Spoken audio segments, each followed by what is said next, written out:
Many Samsung users can't send or receive messages on S8, S22, S23, S24, or S25. In this video, I'll show you simple ways to fix message sending and receiving issues. What to do when fail to send messages on Samsung S8, S22, S23, S24, S25. Method 1. Check connectivity. Toggle airplane mode. Check the SMS center. Restart if needed. Method 2. Restart phone. Hold power restart. Method 3. Clear cache. Go to Settings, Apps, Messages, Storage. Tap Clear Cache and clear data. Method 4. Factory reset. Backup data. Settings, General Management, reset factory data reset. Method 5. SIM and network. Reinsert SIM and restart, or settings reset network settings.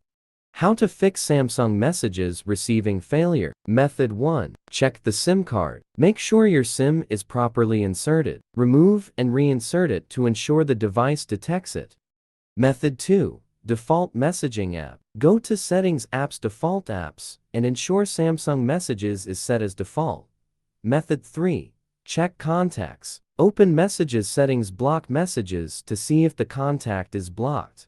Method 4. Stable network. Ensure Wi-Fi or mobile data has a strong signal. Method 5. Disable third-party apps. Turn off or uninstall spam blockers, firewalls, battery savers, or do not disturb. Check messages notifications.